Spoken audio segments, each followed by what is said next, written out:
ನಮಗೆ ಮದುವೆ ಆಗಿದೆ. ನನ್ನ ಹೆಸರು ಕಮಲಾ ಅಂತ, ಥರ್ಡ್ ಇಯರ್ BVA. ಸಿಲೆಬಸ್ ಕೇಳಿದರೆ ಕೊಡಲ್ಲ, ಕೊಡ್ತೀನಿ ಅಂತಾರೆ, ಕೊಡಲ್ಲ. ಮತ್ತು ನಮ್ಮ ಮಾವನಿಗೆ ಹುಷಾರಿಲ್ಲ, ಆವಾಗ ಒಂದು ಟೂ ವೀಕ್ಸ್ ಏನೋ ಹೋಗಿಲ್ಲ ಮೇಡಮ್ ನಾವು ಎಕ್ಸಾಮ್ಸ್ ಮುಂದೆ. ಸರ್ ಸಿಲೆಬಸ್ ಕೊಡಿ ಸರ್ ಅಂತ ಅಂದರೆ, ಯಾವಾಗ ಬಂದಿದ್ದೀಯಮ್ಮ ನೀನು ಕಾಲೇಜಿಗೆ, ಇವಾಗ ಕೇಳ್ತಿದ್ದೀಯಲ್ಲ ಅಂತ ಹೇಳ್ತಾರೆ. ಸರ್ ನಾನು 15 ಟೈಮ್ಸ್ ಕೇಳಿದ್ದೀನಿ ಸರ್, ನೀವು ಕೊಡಲೇ ಇಲ್ಲ ಅಂತ ಹೇಳಿದ್ರು ಕೂಡ, ಇಲ್ಲ ಅಮ್ಮ ನೀನು ಬಂದೇ ಇಲ್ಲ ಅಂತಂದರು. ನಾವು CC ಕ್ಯಾಮ್ರಾ ನೋಡಿ ಸರ್ ಬಂದಿದ್ದೇವೆ ಇಲ್ವಾ ಅಂತ ಗೊತ್ತಾಗುತ್ತೆ, ನಾವು ಎಷ್ಟು ಸಲ ಕೇಳಿದ್ದೀವಿ ಅಂತ ಗೊತ್ತಾಗುತ್ತೆ ನಿಮಗೆ.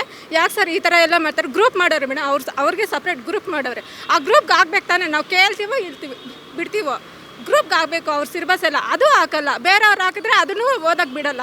ನಾವು ಹೆಂಗೆ ಮೇಡಮ್, MT 4th ಸೆಮ್ಮಲ್ಲಿ MT ಮೈಂಡಲ್ಲಿ ಬರೆದಿದ್ದೀವಿ ಮೇಡಮ್. ನಾವು ಫೇಲ್ ಆಗ್ತೀವಿ ಅಂತ ನಮ್ಗೆ ಗೊತ್ತು ಮೇಡಮ್. ನಿಜವಾಗ್ಲೂ ಒಂದು ಕ್ವಶನ್ ಅಂದರೆ ಒಂದು ಕ್ವಶನು ಕೊಟ್ಟಿಲ್ಲ ಮೇಡಮ್. ಸಿಲೆಬಸ್ ಕೂಡ ಮೇಡಮ್ ಲೈಬ್ರರಿಗೆ ಹೋಗಿ ಬರ್ಕೊಬಂದು ಇದನ್ನು ಓದ್ಕೊಳ್ರಿ ಅಂತ ಹೇಳ್ತಾರೆ ಮೇಡಮ್. ಆ ಸಿಲೆಬಸ್ ನಮಗೆ ಬರಲ್ಲ.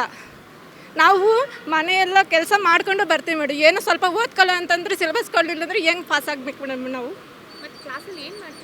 ಕ್ಲಾಸಲ್ಲಿ ಮೇಡಮ್ ಅವ್ರ ಮಿಸ್ಸಸ್ನ ಅಲ್ಲಿ ಬಿಟ್ಟು ಹೋಗ್ತಾರೆ. ಒಬ್ಬರು ಹಸ್ಬೆಂಡು ಡ್ಯೂಟಿಗೆ ಮಿಸ್ಸಸ್ಗೆ ಹೆಂಗೆ ಬಿಟ್ಟು ಹೋಗ್ತಾರೆ ಆ ಥರ ಬಿಟ್ಟು ಹೋಗ್ತಾರೆ. ಮತ್ತು ಮಧ್ಯಾಹ್ನ ಬರ್ತಾರೆ, ಮತ್ತೆ ಮನೆಗೆ ಕರ್ಕೊಂಡು ಹೋಗ್ತಾರೆ, ಮತ್ತೆ ಬರ್ತಾರೆ, ಮತ್ತೆ ಹೋಗ್ತಾರೆ, ಅಷ್ಟೇ ಮೇಡಮ್. ನಾವು ಕ್ಲಾಸ್ ರೂಮಲ್ಲಿ ಕೂತಿದ್ದೇ ನೋಡಿಲ್ಲ ಮೇಡಮ್ ಆ ಸಾರ್ನ. ನಮಗೆ ಆ ಸಾರ್ನಲ್ಲಿ ತುಂಬ ತೊಂದರೆ ಆಯಿತು ಮೇಡಮ್. ನಿಜವಾಗ್ಲೂ ಮೇಡಮ್ ನನಗೆ ಆ ಸಾರ್ ಮಾತಾಡಿದಾಗ ತುಂಬ ಬೇಜಾರಾಯಿತು. ಸರಿ ಈ ಸತಿ ಹಿಂಗೆ ಬರೀರಮ್ಮ 5th ಸೆಮ್ನಿಂದ ನೋಡ್ಕೊತೀನಿ ಅಂತ ಹೇಳಿದ್ದಾರೆ. ನಮ್ಗೆ ಈಗ ಬೇಕು, ಆವಾಗ ಏನಕ್ಕೆ ಮೇಡಮ್ ನಮಗೆ 5th ಸೆಮ್ ನೀವು ಬರ್ತೀರೋ ಬಿಡ್ತೀರೋ ನಮಗೇನು ಗೊತ್ತು? ಈಗ ಕೊಡ್ಬೇಕು ತಾನೇ ನೀವು. ನಿಮ್ಮಲ್ಲಿ ಮ್ಯಾರಿಡ್ ಎಷ್ಟು ಜನ ಸ್ಟೂಡೆಂಟ್ಸ್ ಇದ್ದಾರೆ ಮೇಡಮ್? ಒಂದು 15 ಮೆಂಬರ್ಸ್ ಇದ್ದಾರೆ ಮೇಡಮ್. ಎಲ್ಲರೂ ಪಾಪ ಸಾರ್ಗಳೆಲ್ಲ ಅಲ್ಲಿಂದ ಇಲ್ಲಿಂದ ಕರ್ಕೊಬಂದು ಸೇರಿಸಿದ್ದಾರೆ ಮೇಡಮ್. ಅಂದರೆ ಜಾಬ್ ಬರುತ್ತೆ ಅದು ಇದು ಅಂತ ಪಾಪ ಆ ಸಾರ್ ಅವರು ಕಷ್ಟಪಟ್ಟು ಕರ್ಕೊಬಂದು ಬಿಟ್ಟಿದ್ದಾರೆ. ಅವ್ರು ಹೇಳ್ಕೊಡ್ಬೇಕು ತಾನೇ ಮೇಡಮ್, ಕೊಡಲ್ಲ. ನಾವು ಹೆಂಗಂತ ಪಾಸ್ ಮಾಡಬೇಕು ಮೇಡಮ್? ನಮ್ಮ ಮನೆಯವ್ರು ಗೌರ್ಮೆಂಟ್ ಜಾಬ್ ತಗೋಬೇಕು ನೀನು ಅಂತ ಸೇರಿಸಿದ್ದಾರೆ ಮೇಡಮ್. ನಿಜವಾಗ್ಲೂ